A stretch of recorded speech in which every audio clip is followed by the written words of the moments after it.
오늘 우리가 함께 나눌 하나님의 말씀은 시편 131편입니다. 시편 131편 1절부터 3절 말씀까지 1절 제가 읽고 2절 여러분이 읽고 3절 같이 읽고 그렇게 교독하겠습니다. 여호와여, 내 마음이 교만하지 아니하고 내 눈이 오만하지 아니하오며 내가 큰 일과 감당하지 못할 놀라운 일을 하려고 힘쓰지 아니하나이다.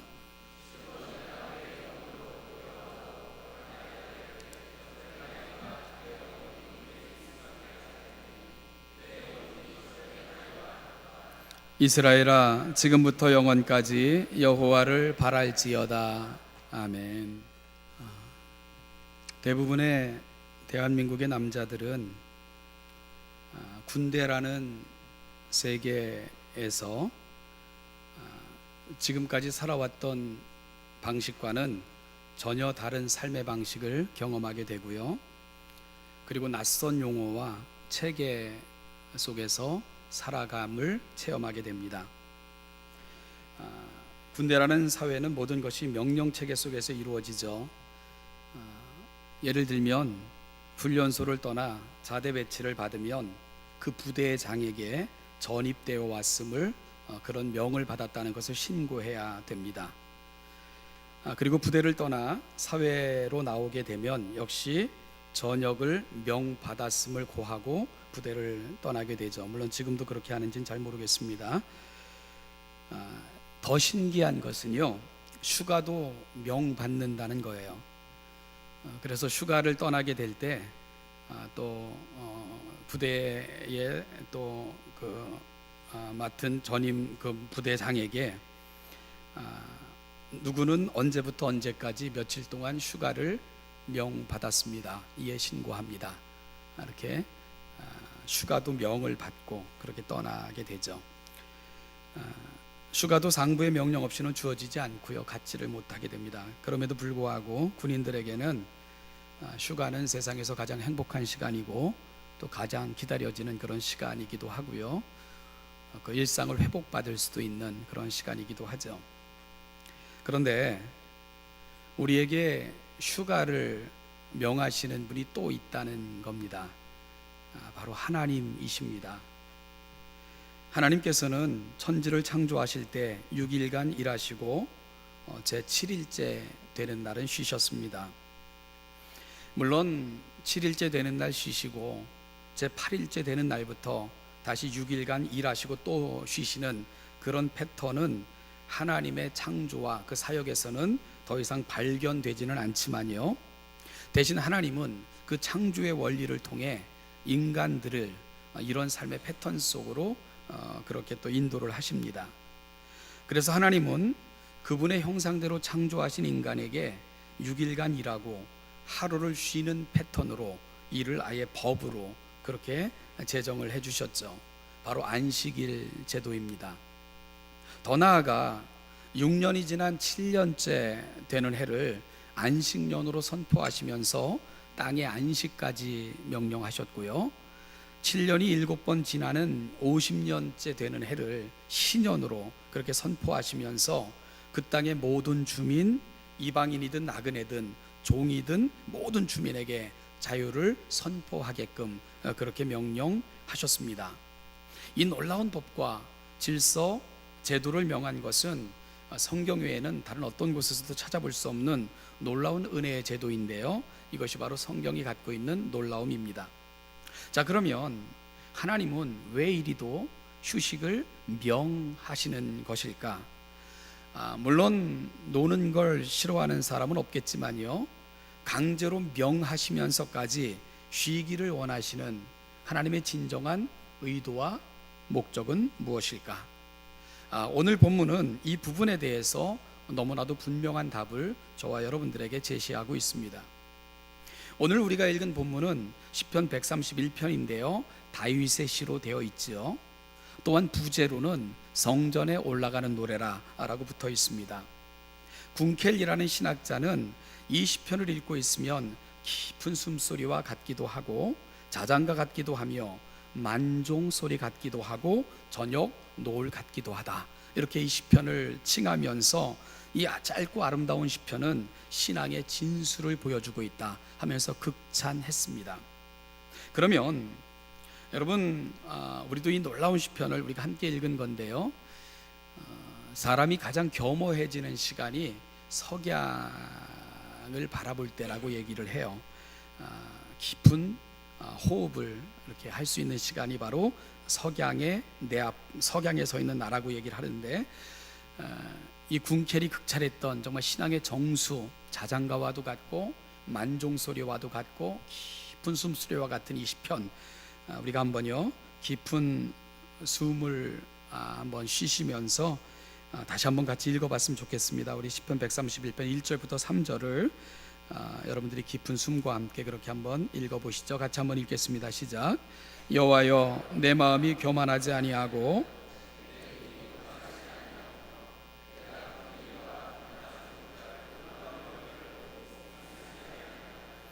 실로 내가 내 영혼으로 고요하고 평온하게 하기를 젖된 아이가 그의 어머니 품에 있음 같게 하였나니 내 영혼이 젖된 아이와 같도다. 이스라엘아, 지금부터 영원까지 여호와를 바랄지어다. 아멘. 이 시를 읽으면 1절에서는 심장이 터지도록 숨을 가쁘게 몰아쉬면서 세계의 최고의 모든 봉우리들을 정복하고야 말겠다고 벼르는 등산가와 같은 야욕이 있는 사람의 모습을 연상하게 됩니다. 세계 최고의 봉우리들을 하나하나 정복하면서 시열을 느끼고 모든 봉우리마다 깃발을 꽂고야 말겠다고 다짐하는 그런 야심찬 정복가를 보는 듯한 그런 느낌이 1절입니다. 이러한 삶의 태도를 갖고 살아가는 사람들을 1절에서는 큰 일과 감당하지 못할 놀라운 일을 추구하는 인생들이라고 표현하고 있죠. 여러분, 어찌 보면 세상은 이런 인생들을 찬양하죠. 도전의식이 있고 진취적이며 성취의식이 있는 사람들은 칭송을 받습니다. 반면에 이러한 도전의식과 야망이 없는 사람들은 꿈도 비전도 없이 살아가는 패배주의적 인생이라고 보는 것이 어찌 보면 우리가 살아가는 세상의 일반적인 법칙이고 평가라는 생각을 합니다. 얼마 전에 많은 사람들의 공감을 이끌어냈던 드라마에서 이런 대사가 있었습니다. 직장이 전쟁터라면 세상은 지옥이다. 이런 말들이 회자되면서 직장 생활하는 사람들이나 이 세상에서 버텨내야 하는 사람들은 자신들이 전쟁터에 서 있는 전사들이나 아니면 지옥의 문에 서 있는 끔찍한 처지라는 생각들을 암암리에 하는 것 같이 보이도록 그렇게 만들어놨죠. 전쟁터에서는 오직 승리만이 요구됩니다. 내가 죽이는 저 사람도 전쟁이 좋아서 나온 전쟁광이 아니라 누군가의 아버지고 누군가의 가장 소중한 아들이라는 이런 생각을 하기에는 전쟁터는 너무나도 살벌합니다. 세상을 지옥이라고 인식하면 문제는 더 커지죠. 이곳에 사는 사람들은 신뢰의 대상이거나 사랑의 대상이 아니라 증오와 혐오와 피해야 할 그러한 대상들이 되어버리기 때문입니다. 여러분, 얼마나 비성경적입니까? 이러한 생각을 하며 세상을 살아가는 순간 하나님의 창조 명령이나 문화 명령, 그리고 위대한 복음 증거의 명령 같은 것들은요, 우리에게 더 이상 영향력을 미치지 못하게 됩니다. 복음 전도를 명받았다고 하면 교회의 숫자를 채우기 위한 구호이거나 아니면 문화 명령이니 창조 명령 같은 것을 이야기하면 세상을 잘 모르는 자들, 구별된 세상 속에서 살아가는 사람들의 순진무구한 그런 소리처럼 취급하고 말아버립니다. 그러니 오늘 우리가 갖고 있는 생각들이나 우리가 살아가는 말, 행동들이 얼마나 성경으로부터 멀어져 있는가, 하나님의 기대로부터 멀어져 있는가를 우리는 늘 경험하고 살아가는 것이죠. 그런데 우리는 전혀 다른 삶의 방식을 오늘 읽은 시편 131편에서 또다시 만나게 되는데요, 2절에서는 어머니의 품 안에서 말로 다 할 수 없는 기쁨과 안식을 누리는 젖된 아이의 모습을 소개받게 됩니다. 그러니까 오늘 시편 131편은 심장이 터지도록 무언가를 정복하고 성취하기 위해 달려가는 등산가와 어머니 품 안에서 말로 표현할 수 없는 기쁨과 안식을 누리는 젖된 아이의 모습이 대비되고 있는 것이지요. 오늘 본문 2절에서 젖된 아이는 어떤 아이를 가르치는 걸까? 이 젖된 아이라는 오늘 본문의 표현은 갓난 아이라는 말과는 구별되는 표현입니다. 그리고 이 표현이 아직도 젖을 먹는 아이가 엄마의 젖을 물고 그 젖을 실컷 먹은 후에 마음이 평안하여 잠든 그 상태를 의미하는 말도 더더군다나 아닙니다. 오늘 본문 2절에서 사용된 젖된 아이라는 말과 가장 유사한 표현을 찾으라면 사무엘상 1장에서 찾아볼 수 있게 되는데요, 엘가나와 한나가 하나님의 은혜 가운데 아이를 낳게 되죠. 그 아이의 이름이 사무엘입니다. 한나는 이 사무엘을 향한 거룩한 소망이 있었죠. 이 아이를 주의 전에서 키우겠다는 소망입니다. 그럴 때 한나는 엘가나와 이 사실을 의논했고요, 엘가나도 동의함으로 그들은 젖될 때까지 기다렸다가 젖될 때가 되매 그 아이를 데리고 엘리 제사장에게로 갑니다. 바로 사무엘상 1장에서 사무엘이 젖될 때가 됐음에라는 표현과 오늘 본문 2절에서 젖된 아이, 바로 그 시기가 같은 표현으로 사용되고 있다는 거죠. 오늘 본문인 시편 131편 2절에서 사용한 젖된 아이라는 표현은 바로 아이 사무엘을 대제사장 엘리에게로 데려가기 위해 기다렸던 시간을 가리키는 젖된 후에라는 표현과 같은 거죠. 그러니까 오늘 본문에서 젖을 뗀 아이를 통해서 시인이 표현하고자 하는 바는 뭘까? 여러분, 말씀드린 것처럼 오늘 본문에서 젖된 아이는 갓난 아이들이 아닙니다. 갓난 아이들은 끊임없이 엄마의 젖을 요구해요. 젖에 대한 강렬한 욕망을 아이들은 갖고 있죠. 어찌 보면 아이들에게 있어서 갓난 아이들, 젖을 물어야만 살아가는 아이에게 있어서 엄마의 존재가 아니라 엄마의 젖이 그들에게 있어서 가장 큰 의미라고 이야기해도 과언은 아닐 것입니다. 그러다가 약 3년 정도가 지나면 젖을 떼요. 물론 요즘 3년까지 엄마의 젖을 먹이는 부모는 없는 것 같은데요, 성경을 읽을 때는 성경이 쓰여졌던 시대적 배경을 고려해서 읽는 것이 필요합니다. 물론 저희가 어릴 때도 그랬어요. 이유식이나 이런 것들이 많이 없었지요. 그래서 엄마의 젖을 물린다는 것은 만 2살까지는 엄마의 젖을 물렸던 것이 이 나라에서도 그렇고요, 성경이 기록될 당시에 흔한 관습이었던 것을 우리가 알게 됩니다. 따라서 젖된 아이라는 표현은 약 3살 정도 된 아이를 표현하고 있다고 우리가 생각해야 될 것입니다. 그런데요, 어떻죠? 대부분의 아이들은 스스로 젖을 떼지 못합니다. 많은 아이들이 강제적으로 젖을 떼는 그런 경험을 하게 되죠. 때로는 강력하게 젖떼기를 거부하는 아이들을 위해 어머니는 극약 처방을 하기도 해요. 어떤 극약 처방을 합니까? 자신의 젖에다가 쓴 약을 묻혀가지고는 엄마 젖은 써, 그러면서 아이들로 하여금 거부 반응을 일으키게 함으로 젖을 띄게 하는 이러한 일들을 저도 곁에서 지켜보기도 했습니다.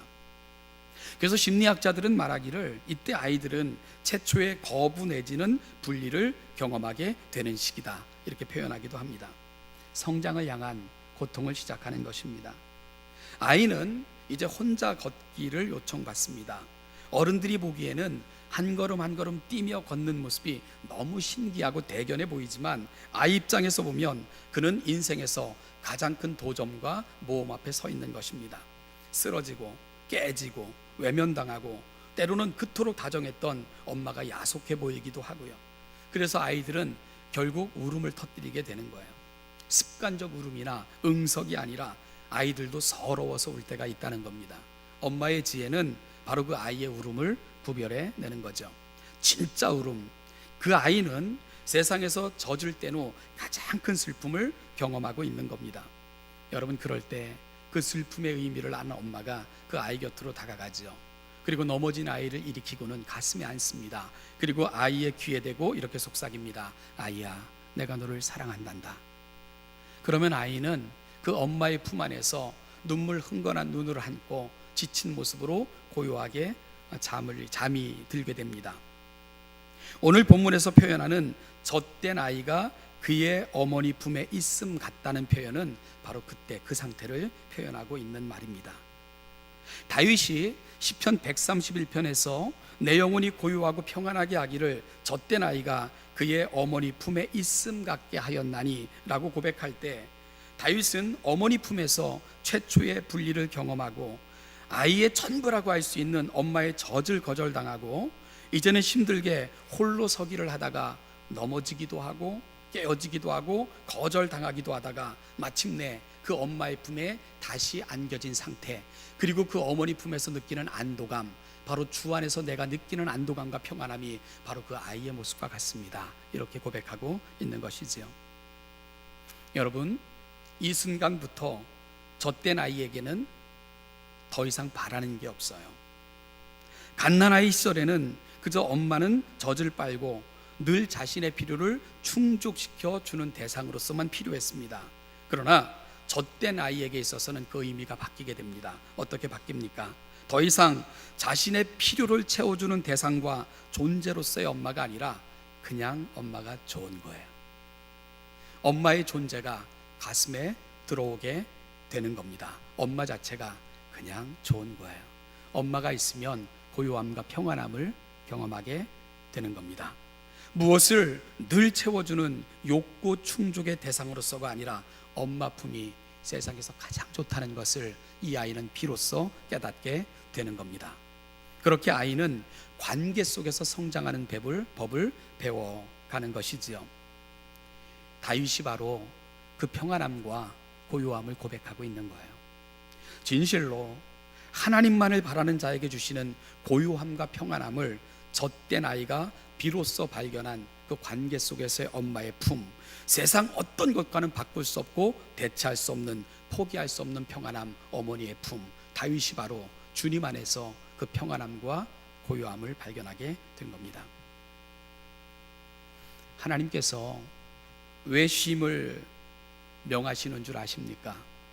이 고요함과 평안함을 배우게 하시기 위함입니다. 갓난아이에게는 세상이 없어요. 그에게는 욕구를 충족시켜주고 모든 것을 채워주는 대상만 있을 뿐입니다. 그러나 젖된 아이는 달라요. 그는 처음으로 자신의 세상을 대면하는 것입니다. 힘든 과정이에요. 심리학자의 말에 의하면 강제적으로 젖을 떼는 시기가 아이에게는 가장 슬프고 외롭고 힘든 시기라고 말을 합니다. 그러면서 그는 엄마라는 존재를 알아가는 것입니다. 그 품의 의미와 관계를 깨달아 가게 되는 것이죠. 하나님께서는 세상에서 외롭고 힘들고 지친 우리를 바로 이 관계 속으로 이끄시기를 원하시는 것입니다. 어찌 보면 이것이 일주일에 하루를 구별하여 주신 주일이 갖는 가장 큰 의미일 것입니다. 안식년을 주신 이유이고요, 신년을 주신 이유입니다. 하나님은 그분과의 관계 속에서 누릴 수 있는 그 절대적인 평온과 고요함 속으로 우리를 초청하고 계신 것입니다. 이것이 쉼을 명하시는 하나님의 마음입니다. 철새 도래지에 대한 이 보고서를 읽은 적이 있습니다. 한때 철새 도래지로 각광을 받던 지역이 언제부터인가 돌아오는 철새의 숫자가 줄더니 이제는 철새들이 돌아오지 않는 그런 장소가 되었는데, 그 이유를 밝히는 그런 보고서였습니다. 많은 것들이 그 보고서에 보고가 됐는데, 철새들이 돌아오지 않는 많은 이유 중 흥미로웠던 것은요, 제가 읽으면서 흥미로웠던 것은 그곳이 문명화되면서부터이다. 이런 이유 중에 하나가 바로 그거였어요. 문명화가 이유라는 겁니다. 문명화라고 해서요, 그 지역을 다 까발리고 다 파헤쳐서 빌딩을 짓고 그런 측면에서의 문명화가 아니었습니다.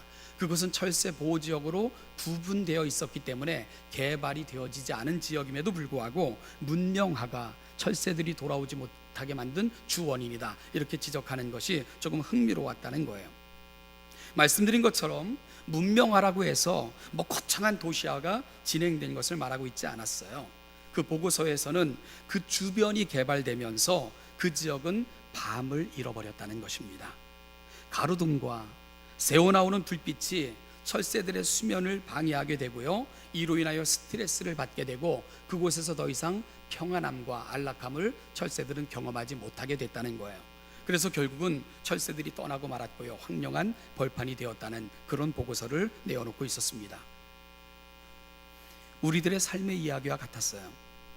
안타깝게도 창조주의 뜻을 놓친 우리들의 인생은 모든 쉼, 창조주의 품 안에서 누려야 될 그 안식조차도 활동으로 바꾸어 놓고 말았습니다.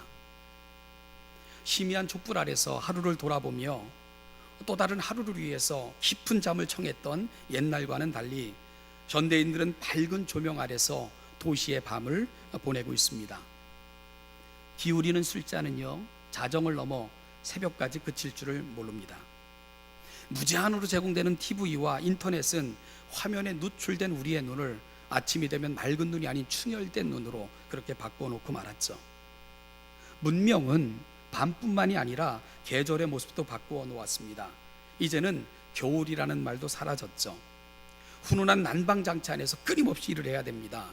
오히려 역설적이게도 실내에서는 겨울에는 옷을 벗어야 되고 여름에는 옷을 입어야 되는 이러한 이상한 구조 속으로 우리의 삶을 바꿔 놔버렸죠. 주일에도요, 힘없이 돌아가는 분주함으로 인해 일상의 문을 닫고 경건의 옷깃을 여미는 시간이 아니라 허겁지겁 예배를 마치고 때로는 때운다는 표현이 좀 더 맞을 것 같아요. 그렇게 급속하게 그래도 예배 자리에 나와서 예배를 하고 또다시 비즈니스의 문을 열고 또다시 핸드폰을 손에서 놓지 못한 채 움켜쥐고 뛰어나가야 되는 모습, 어찌 보면 현대를 살아가는 우리의 모습이 되어버린 듯합니다. 여러분, 여기에는 심각한 문제가 있어요. 떠난 철새들처럼 주 안에서 경험할 수 있는 진정한 평안과 고요함도 우리를 떠났다는 것입니다. 우리의 삶의 자리를 전쟁터니 지옥이니 하며 만들어 놓은 함정에 스스로 빠져버린 것이고요, 그 속에서 우리는 인간관계는 더욱더 각박해져 버렸고 외로운 개인들의 차가운 사회, 이것이 우리가 살아가는 세상이 되어버리고 말았습니다. 여러분, 정글에도 법칙이 있어요. 지나치게 취하지 않고요, 지나치게 파괴하지 않습니다. 약육강식이 지배하는 그 사회 속에서도 그들은 질서를 만들며 그 사회를 유지합니다. 그런데 유독 인간이 살아가는 세상 속에는 법칙이 없어요. 만족도 없습니다. 정해놓은 법칙도 지켜지지 않죠. 오직 전쟁터니 혹은 지옥이니 하는 말들 속에서 우리는 무한 경쟁 속으로 스스로를 노출시키고 있는 것, 이게 우리가 살아가는 삶의 모습이에요. 여러분, 이것이 이 세상을 지으시고 좋다 말씀하시면서 이 세상을 우리에게 맡겨놓으신 하나님의 진정한 뜻을 붙들고 살아가고 있는 걸까? 깊은 도전을 받아야 되지 않을까요? 창조주 안에서 모든 생명들은 바깥으로 열심히 활동을 합니다. 싹을 틔우고 성장하며 꽃을 피워내고 열매를 맺는 초목들, 그리고 그 초원을 마음껏 뛰어다니면서 분주히 움직이는 동물들. 여러분, 이 모든 외적인 활동은 분명 살아있다는 증거이기에 축복인 것은 분명합니다. 하지만 동식물들이라 할지라도요, 그것들은 창조주 안에서 멈춤이라는 것을 선물로 받았다는 것을 우리가 놓치면 안 된다는 겁니다. 밤과 차가운 겨울, 그것이 그들에게 주어진 소중한 선물입니다. 여러분, 밤과 선물은 분주한 활동을 멈추고 쉬는 시간입니다. 그런데 그 쉼은 보이지 않는 땅 속에서 뿌리를 견고하게 하는 시간이며 다시 계속된 활동으로 위한 재충전의 시간으로 그들을 삼으며, 창조주는 그렇게 동식물들에게도 그 쉼의 미학을 제공해 주신 겁니다. 하나님이 쉼을 명하시는 것은 우리에게도 이 재충전의 시간, 깊은 사색과 돌아봄이 반드시 필요하기 때문입니다. 여러분, 오늘 본문을 기록하고 있는 다윗은 정말 분유한 그런 인생을 살았던 사람입니다. 고요함과 평온함과는 거리가 멀었던 인생을 살았죠. 오죽하면 피를 많이 흘려 성전 건축을 허락받지 못하는 그런 지경에까지 이르렀겠습니까? 여러분, 다윗의 인생도요, 우리가 잘 살펴보면 더 갖고 싶었고, 더 누리고 싶었고, 더 정복하고 싶었습니다. 그리고 더 많은 것을 성취하고 싶었던 것, 그것이 다윗의 인생이었어요. 그런데 그런 그가 인생을 회고하며 들려주는 이 메시지는 너무나도 울림이 큰 거죠. 태산을 정복한 기쁨보다, 내가 이루고 성취했던 모든 것보다 하나님 안에서 누리는 기쁨이 훨씬 더 큽니다. 세상에 성취하고 누리고 가짐으로 말미암아 만족했던 것보다 어머니 품과 같은 내 주의 품 안에서 느꼈던 기쁨과 감사가 그 어떤 것과도 비교할 수 없이 내게 소중합니다. 내가 이 세상에서 발견할 수 있었던 것 중에 그 어떤 것보다도 가장 큰 만족은 내 하나님, 우리 주님의 품 안에 있었습니다. 다윗이 이와 같은 것들을 고백하고 있는 겁니다. 지금 시인은 위대한 사역에서 위대한 관계로 그렇게 넘어가고 있는 거예요. 사랑하는 여러분, 오늘 우리의 주일이 이러한 놀라운 패러다임의 전환이 일어나는 그런 복된 주일 되시기를 주님의 이름으로 축복합니다. 의무가 아니라, 일로서가 아니라, 봉사로서가 아니라 하나님과 나누는 교제, 그분과의 깊은 만남, 깊은 뜻을 깨닫고 가슴에 담는 감격, 그 하나님의 은혜 안에서, 하나님의 품 안에서 젖된 아이가 누렸던 그 진정한 평안을 경험하는 시간, 여러분들의 주일이 그런 날이 되기를 간절히 소망합니다. 여러분, 이것이 오늘 하루를 구별하여 우리에게 주신 하나님의 진정한 목적입니다. 이것이 쉼을 명하시는 우리 하나님의 마음입니다. 교제, 하나님과 함께함으로 누리는 고요함과 평안함, 그 깊은 속으로 하나님은 저와 여러분들을 초청하고 계신 겁니다. 이것이 바로 오늘 우리를 이 자리로 부르신 하나님의 거룩한 뜻이고 하나님의 깊으신 바람입니다. 바로 여러분들의 주일이 이 거룩하신 부르심에 거하는 진정한 안식의 시간들이 되시기를 바라고요. 여러분 일상에서도 하루를 시작함과 마침이 하나님의 은혜의 품 안에서 시작하고 하나님의 품 안에서 하루를 돌아보며 내가 그 고요함과 평안함으로부터 얼마나 멀어져 있는가를 묵상하는 가운데 다시금 나를 찾아가는 여행을 쉼 없이 계속할 수 있는 우리 신원여담교회 모든 성도들이 되시기를 주님의 이름으로 축복합니다. 이 깊은 묵상과 깨달음, 그리고 어머니 품 같은 그 넉넉함과 그 풍성함, 그 평안함이 거하게 될 때, 여러분 그 하나님을 소유한 그 기쁨이 내 안에 충만할 때 직장을, 그리고 세상을 전쟁터와 지옥으로 만드는 자들이 아니라 우리가 몸담고 있는 모든 세상은 하나님이 창조하신 하나님의 거룩한 세계이고 그 속에 부름받은 우리는 세상을 적대시하며 내가 만나는 세상을 증오하는 자들이 아니라 더 많이 사랑하고 더 많이 베풀고 더 많이 전해야 될 우리의 선교 자리입니다. 하나님이 우리를 선교사로 부르셨고 파송하셨습니다라는 그 분명한 고백을 우리의 가슴에 안고 살아가게 될 것입니다.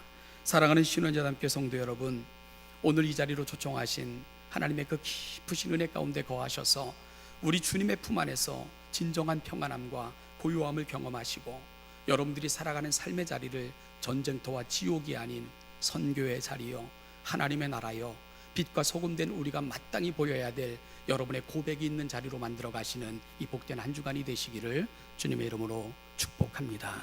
기도하겠습니다. 하나님 아버지, 은혜와 사랑을 감사합니다. 오늘도 이 아침 우리를 이 귀한 자리로 인도하여 주심에 감사하며 오늘 부르심을 받은 하나님의 거룩한 백성들이 하나님을 알고 깨닫고 그 깊음에 거하여 우리가 살아가는 삶의 자리를 하나님의 나라, 그 거룩한 하나님의 뜻과 의미가 있는 그 아름다운 곳으로 만들어가기를 소망하며 이 자리에 있사오니 하나님, 우리 사랑하는 신원자담교 성도들을 깊이 만나주시고 우리가 그 성령 하나님을 우리의 가슴속에 담고 우리가 살아가는 세상 속에서 더 많이 사랑하고 더 많이 베풀고 더 많이 위하여 선교사로서 파송받은 자리에서 주의 영광을 드러내며 살아가는 아름다운 주님의 백성들 되게 하여 주시옵소서. 감사드리며 예수님의 이름으로 기도하옵나이다. 아멘. 우리 주 예수 그리스도의 은혜와 이 땅에 아들을 보내주시면서까지 죄와 사망에 얽매여 있었던 우리를 풀어내시고 그 영원한 안식과 은혜로 초청하신 아버지 하나님의 은총과 그 은혜가 우리에게 베푸신 하나님의 은혜의 힘을 알게 하시고자 우리 곁에 찾아오셔서 인치시고 또한 그렇게 인치신 자를 붙드시고 인도하셔서 여기까지 인도하신 성령 하나님의 은혜가 우리가 허락받은 세상, 우리가 허락받은 생명, 우리가 허락받은 여건을 가지고 이 땅을 전쟁터여 지옥이 아니라 하나님의 거룩한 나라요 하나님의 거룩한 세가가 되기를 꿈꾸며 그 속에서 빛과 소금으로 살아내기를 소망하며 이 자리에 있는 우리 신원야담교회 모든 성도들과 하나님의 그 깊으심과 아름다움을 우리가 살아가는 세상 속에 보여주기로 다짐하는 그 모든 삶의 자리마다 이제부터 영원까지 이 은혜와 은총이 함께 하시기를 축원하옵나이다. 아멘.